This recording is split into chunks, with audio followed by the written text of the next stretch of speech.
Comportamientos adecuados e inadecuados. La transición que nuestra sociedad experimenta en su organización de formas jerárquicas y autoritarias a modelos igualitarios y democráticos ha generado demandas que exigen a los padres de familia y especialistas una preparación adecuada en la formación educativa de la niñez. La mayoría de los adultos actuales fuimos educados bajo un modelo autoritario que se caracteriza por su rigidez, en donde las relaciones interpersonales se establecían y mantenían respetando un orden jerárquico, donde una de las partes, considerada superior y la autoridad suprema, imponía sus reglas a la contraparte catalogada como inferior. Generalmente la familia quedaba supeditada a la autoridad paterna y los hijos a ambos de manera similar. El resto de la sociedad se organizaba de tal forma que cada uno de sus integrantes conocía su lugar en ella. La incorporación gradual de valores democráticos igualitarios promovió cambios en el orden social que requiere nuevos enfoques de aproximación para facilitar su comprensión.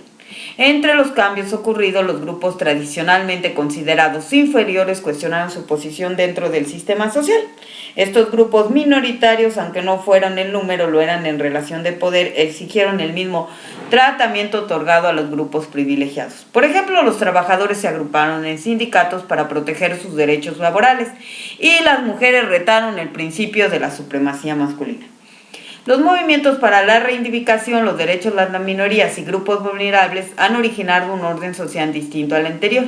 En la actualidad se reconoce el principio de igualdad entre todos sus miembros de la sociedad, quienes reclaman de forma cada vez más activa sus derechos. Posiblemente uno de los cambios sociales más importantes ha sido relación entre hombres y mujeres. El movimiento de liberación femenina encuentra sus orígenes en el siglo XIX, con la demanda de derecho al voto para las mujeres. Durante la Segunda Guerra Mundial, mientras los hombres combatían al frente, algunas de ellas desempeñaban labores que se consideraban exclusivas a los varones.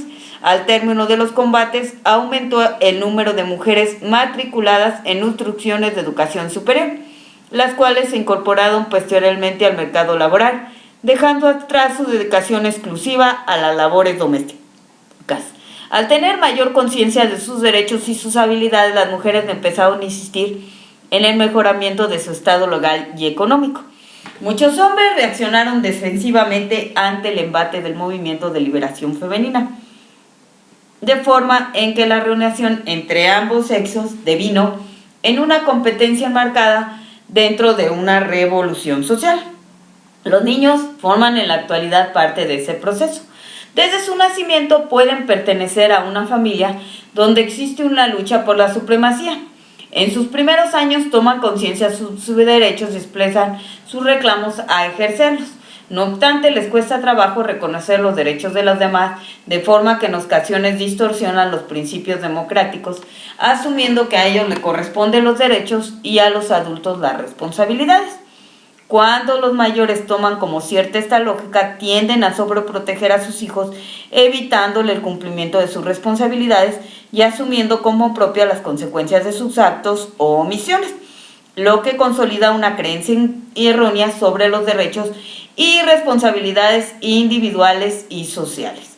Cuando los mayores toman como cierta esa lógica, tienden a sobreproteger a los hijos, evitándole el cumplimiento de sus y asumiendo como propia las consecuencias de sus actos o omisiones, lo que consolida una creencia errónea sobre los derechos y las responsabilidades individuales y sociales.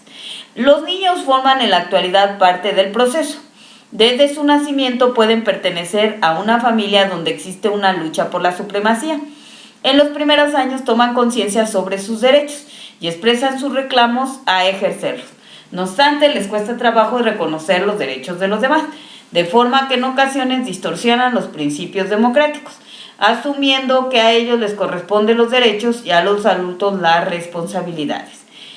Cuando los mayores toman como cierta esta lógica, tienden a sobreproteger a los hijos, evitándoles el cumplimiento de sus responsabilidades y asumiendo como propia las consecuencias de sus actos o omisiones, lo que consolida una creencia errónea sobre los derechos y responsabilidades individuales y sociales. Al conocer sus derechos, los niños no están dispuestos a someterse a las reglas y normas establecidas arbitrariamente por los adultos. de forma que los métodos tradicionales de obtención de obediencia infantil, premios y castigos, han perdido la efectividad de otros tiempos. Los chicos contemporáneos tienden a considerar que tienen el derecho a ser premiados y consideran que sus mayores tienen el derecho a castigarlos solo cuando reconocen en los adultos como superiores. Los instructores se basan su trabajo en otorgar premios. A menudo se dan cuenta que un infante solo actúa cuando recibe un premio y no responde a los premios a menos que le parezca lo suficientemente valioso para esforzarse por ellos. Un caramelo para un niño de 5 años puede volverse la exigencia de un adulto para el futuro adolescente. El castigo tampoco es tan eficaz como lo era antes, solo lo es cuando se repite constantemente. De esta forma el dilema es ¿qué hacer? ¿Cómo debemos enfrentar los problemas asociados con la educación de nuestros hijos en la actualidad?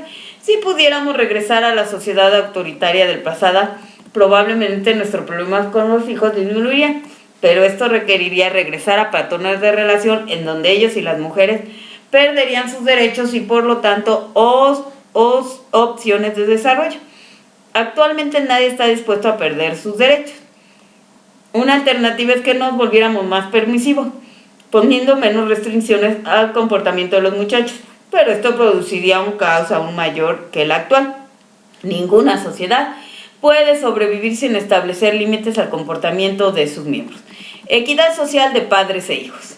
En una sociedad democrática, el comportamiento individual se basa en la responsabilidad, valor cuya formación comienza en el hogar con la educación de hijos responsables por padres responsables, orientados hacia la igualdad social como máxima aspiración.